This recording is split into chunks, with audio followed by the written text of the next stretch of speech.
Dickhead. It's not even going to be that close, actually. So I know everyone's talking about how close it's going to be, but they're underrepresenting the women and they're over-calculating because they've been embarrassed, the pollsters, twice with the underpolling of Donald Trump supporters. So they've over-calculated for them and they've underrepresented the amount of women. Yeah, it's not going to be close, just like it happened. Trump won by landslide. that are voting for the vice president. So, you know, he's going to lose. I think he senses it a little bit. I think you could see in the agitation and a little bit of the desperation of the doubling down on the racism and the misogyny and all the things that he thinks going to. Which planet was this guy on? It was unbelievable. The misinformation that was out there was unbelievable. Saying things that are mind-boggling. I think the weird thing that's happened, Nick, if you don't mind me saying so, is that the American people give him a pass on everything that he says. But I think what actually blew him up is the MSG rally, because his acolytes do not get that same pass. So when they're calling Puerto Rico a pile of garbage, or they're saying they want to slaughter their Democratic opponents, or somebody like Steve Miller saying America is for Americans, and it's sort of paraphrasing Adolf Hitler, those guys don't get a pass from the American public. And they're like, wait, whoa, Trump is bringing those guys in. They're going to try to out-Trump Trump in the White House. And I think that burst his bubble about eight or so days ago. This didn't age well at all. It didn't age well. I don't know where he's hiding now. Kamala, what are we going to say to Donald Trump in November? Bye, bye, bye. You know, he's well, I think he's fading. I've said that for a long time, but he's probably still has, I was talking to a friend of mine in New Hampshire yesterday, probably 25 to 30% support. You get a crowded field, he could come out of there, he could win, but he's never going to be president of the United States. Thank God he's not going to be that. However, I mean, he's still a force in the party, but not as strong as a force. I have a couple of things to think about for tomorrow, everybody. Number one, Trump's going to lose. He's going to lose badly. He's going to be wrecked. I don't know what the electoral college count's going to be at the end of this, but it's going to get loud and it's going to get hard for him.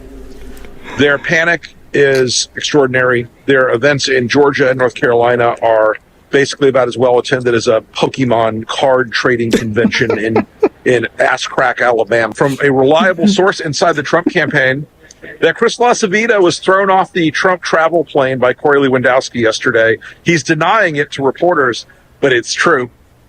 And we've got you got a campaign ending in chaos, and you got another campaign that was able to do tears to knock on 3 million doors. Guys, the better campaign is going to win this one. He's going to lose. He's going to lose. Scaramucci, the biggest rat and snake of them all. I was talking to the guy in the store, of course, asking him, did he vote? And he said he did early voting, and he asked me if I early voted. And he asked me, you know, why I was getting the champagne. And I said, because I'm going to be toasting Madam President tonight. And he just looked at me with kind of like a smirk on his face. And I said, you know, she's going to win this, right? And he says, oh, well, it's very, very close. And I said, no, it's not.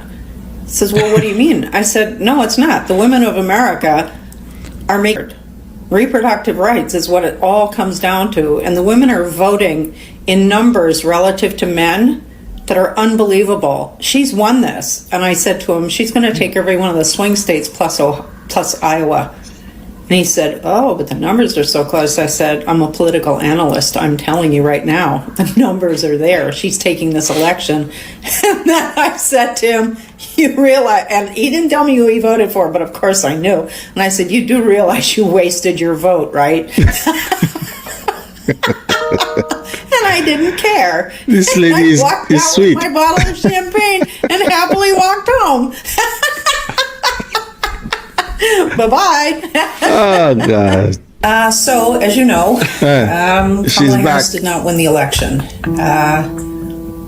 As the numbers stand right now, there were 18 million fewer votes than in 2020. And as I have said all along, you have to have a huge, huge turnout, and it goes to the Dems.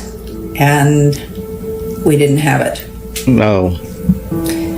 There pity. is one fundamental thing that you cannot account for when you're using data to predict or project the outcome of an election is you can't factor in active racism, racism and misogyny. Oh, the math has shown Donald Trump has no chance of winning in November of 24. He wouldn't even win Georgia. If you're a Republican that can't win Georgia of November 24, you have no shot, and he's proven that. And proven it, but the candidates he gets behind in a good conservative state like Georgia lose the race. His messaging doesn't translate. It does well with a hardcore 35% base, but he loses everybody beyond there. And no one is undecided about the former president. There's no one out there going, well, maybe I might consider voting. No, you know where you are. He's a known commodity, and so the math doesn't add up. So if Republicans nominate him, then we're saying a vote for him in the primary is effectively a vote for Joe Biden. I mean, that's ultimately how the math will play out. Okay. Attention MAGAs. It's 2 days from the election, and it's about time somebody talks to you, with 2 days left to go in the election. We have to talk to you now, because on election night, you're going to find out very quickly, even though Donald Trump is going to claim victory. Yeah, within a few hours, you're going to find out that's nonsense and that he lost badly. Okay. Yeah. And I'm just on here now to prepare you, because the last thing we want to hear is the whole, somebody cheated, somebody didn't count the vote.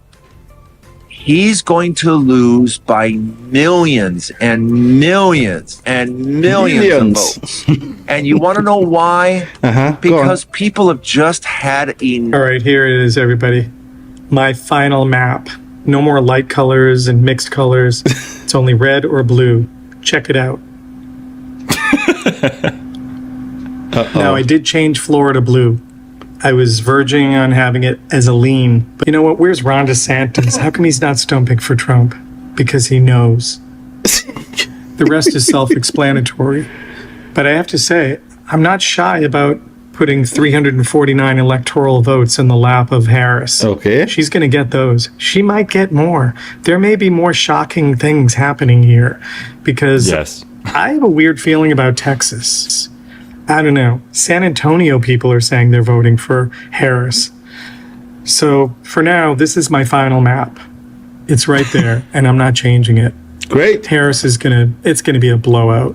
It can be argued that this indictment or even a conviction would not prevent his supporters from standing by him. If he wants to be elected president again, people who did not vote for him the last time around voted for Joe Biden. Now, can anybody in any real world that you can imagine, would people, in the light of this and all else that happened after the 2020 election, going to vote for him this time, who didn't the last time? Hard to believe. Hard to believe. All these guys, I don't know what they were smoking, but they were definitely on something, because all the data, we could see it from Wakanda. Was it the pollsters that were convincing them, or what? You could see it on the ground, people interviewing local Americans, not those ones on pundits, those media pundits. It was clear Trump was going to win. Very clear, but I don't know what these guys, they were really thinking. Anyway, that was it. I had some laugh. It was fun. Make sure you subscribe, and I'll see you in the next one. Cheers.